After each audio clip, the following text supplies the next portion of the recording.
പുത്തൻ ആശയങ്ങൾ മുൻനിർത്തി തിരഞ്ഞെടുപ്പിനെ നേരിടുകയാണ് പത്തനംതിട്ട ജില്ലാ പഞ്ചായത്ത് ആനിക്കാട് ഡിവിഷനിൽ LDF സ്ഥാനാർത്ഥി ഡോക്ടർ മാത്യു സാം. വിദ്യാഭ്യാസ മേഖലയിൽ ബിരുദവും ബിരുദാനന്തര ബിരുദവും നേടിയിട്ടുള്ള ഇദ്ദേഹത്തിന് നിരവധി പുരസ്കാരങ്ങളും ലഭിച്ചിട്ടുണ്ട്.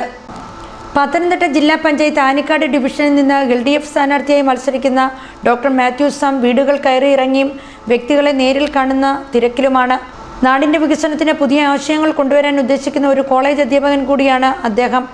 എഴിമറ്റൂർ കൊറ്റൻകുടി പള്ളിക്കൽ PS ശാമുവിൻ്റെയും ഏലിയാമ്മ ശാമുവിൻ്റെയും മകനായ ഇദ്ദേഹം BA ഹിസ്റ്ററിക്ക് മഹാത്മാഗാന്ധി സർവകലാശാലയിൽ നിന്നും 1ാം റാങ്കും ന്യൂഡൽഹി ജാമിയ മില്ലിയ ഇസ്ലാമിക കേന്ദ്ര സർവകലാശാലയിൽ നിന്നും ചരിത്രത്തിൽ ബിരുദാനന്തര ബിരുദവും നേടി. 2013 മുതൽ തിരുവല്ല മർത്തോമ കോളേജ് ചരിത്ര വിഭാഗത്തിൽ അധ്യാപകനാണ് ഡോക്ടർ മാത്യു സാം. നിലവിൽ ചരിത്ര വിഭാഗം മേധാവിയായി അദ്ദേഹം ഇവിടെ പ്രവർത്തിക്കുന്നു. വളരെ ആത്മവിശ്വാസത്തോടെയും വളരെ സന്തോഷത്തോടെയും കൂടിയാണ് ഈ പ്രവർത്തനത്തിൻ്റെ ഭാഗമായി മാറുന്നത്. പത്തനംതിട്ട ജില്ലാ പഞ്ചായത്തിലെ ആനിക്കാട് ഡിവിഷനിൽ ഇടതുപക്ഷ ജനാധിപത്യ മുന്നണിയുടെ സ്ഥാനാർത്ഥിയായിട്ട് മത്സരിക്കാൻ ലഭിച്ച അവസരം വലിയൊരു ഭാഗ്യവും അംഗീകാരവുമായിട്ട് കണക്കാക്കുകയാണ്. പ്രധാനമായിട്ടും അക്കാദമിക മേഖലയിൽ കോളേജ് വിദ്യാഭ്യാസ രംഗത്താണ് ഞാൻ പ്രവർത്തിക്കുന്നത് എങ്കിൽ പോലും സന്നദ്ധ ജീവകാരുണ്യ സംഘടനകളുടെ പ്രവർത്തനങ്ങളിലൂടെയും സാംസ്കാരിക മേഖലയിലെ പ്രവർത്തനങ്ങളിലൂടെയൊക്കെ ഈ നാട്ടിൽ കഴിഞ്ഞ നാളുകളിൽ വളരെ സജീവമായി നിറഞ്ഞു നിൽക്കുവാനായിട്ട് സാധിച്ചിട്ടുണ്ട്. ആ തരത്തിൽ വിദ്യാർത്ഥി സമൂഹത്തിലൂടെയും എൻ്റെ കൂടെ പഠിച്ച എൻ്റെ സഹപാഠികളായിട്ടുള്ളവരും അയൽപക്കക്കാരും സ്നേഹിതരും സുഹൃത്തുക്കളും അടങ്ങുന്ന വലിയ ഒരു സമൂഹത്തിൻ്റെ പിന്തുണയും സ്നേഹവും പ്രാർത്ഥനയും ഒക്കെ കഴിഞ്ഞ നാളുകളിൽ ലഭിച്ചുകൊണ്ടിരിക്കുകയാണ്. ആ ഒരു ആത്മവിശ്വാസത്തോടുകൂടി തന്നെയാണ് ഈ തെരഞ്ഞെടുപ്പിനെ ഞങ്ങൾ ഒത്തൊരുമിച്ച് നേരിടുകയും ചെയ്യുന്നത്. കഴിഞ്ഞ ദിവസങ്ങളിൽ ഭവന സന്ദർശനവും മറ്റുമായി ബന്ധപ്പെട്ട് ഈ മണ്ഡലത്തിൻ്റെ വിവിധ ഭാഗങ്ങളിൽ സഞ്ചരിക്കുകയുണ്ടായി.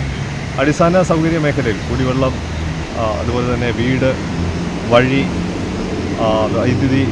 വൈദ്യുതീകരണം പോലെയുള്ള മേഖലകളിൽ വലിയ തോതിൽ നമുക്ക് മുന്നോട്ട് പോകാൻ സാധിച്ചിട്ടുണ്ട്. എങ്കിലും ചില പദ്ധതികൾ പൂർത്തിയാക്കപ്പെടാനായിട്ട് ഉണ്ട് ചില നാടുകളിൽ, ചില പ്രദേശങ്ങളിൽ. അതോടൊപ്പം തന്നെ പുതിയ ചില ആവശ്യങ്ങളും ആ പ്രദേശങ്ങളിൽ നിന്ന് കേൾക്കുകയുണ്ടായി. അതൊക്കെ ശ്രദ്ധയിൽപ്പെട്ടു. നമ്മുടെ അടിസ്ഥാന സൗകര്യ മേഖലയിൽ സംസ്ഥാന സർക്കാർ നടത്തിയിട്ടുള്ള വലിയ വികസനത്തിൻ്റെ നേട്ടം ഈ ഡിവിഷൻ്റെ പല ഭാഗങ്ങളിൽ ലഭിച്ചിട്ടുണ്ട്. പൂർത്തീകരിക്കേണ്ട പദ്ധതികളെ പൂർത്തീകരിക്കാനായിട്ടും പുതിയവ തുടങ്ങി അടിസ്ഥാന മേഖലയിൽ ഏറ്റവും അധികം ശ്രദ്ധ കൊടുക്കുവാനായിട്ടാണ് പ്രഥമമായി ഒരവസരം ലഭിച്ചാൽ ഞാൻ ശ്രദ്ധിക്കുക.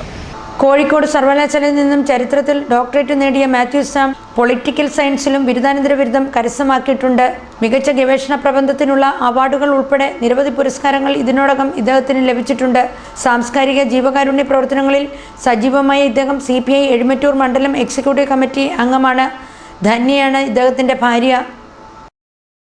ഈ വരുന്ന ഡിസംബർ 9-ാം തീയതി നടക്കുന്ന ത്രിതല പഞ്ചായത്തിൽ എന്നോടൊപ്പം വാർഡിൽ മത്സരിക്കുന്ന ഇടതുപക്ഷ ജനാധിപത്യ മുന്നണിയുടെ സ്ഥാനാർത്ഥികൾ, ബ്ലോക്ക് ഡിവിഷനിൽ മത്സരിക്കുന്ന സ്ഥാനാർത്ഥികൾ എന്നിവർക്കൊപ്പം അരിവാൾ നെൽക്കതിർ ചിഹ്നത്തിൽ വോട്ട് രേഖപ്പെടുത്തി എന്നെയും വിജയിപ്പിക്കണം, തിരഞ്ഞെടുക്കണമെന്ന് വിനയപുരസ്സരം അഭ്യർത്ഥിക്കുന്നു.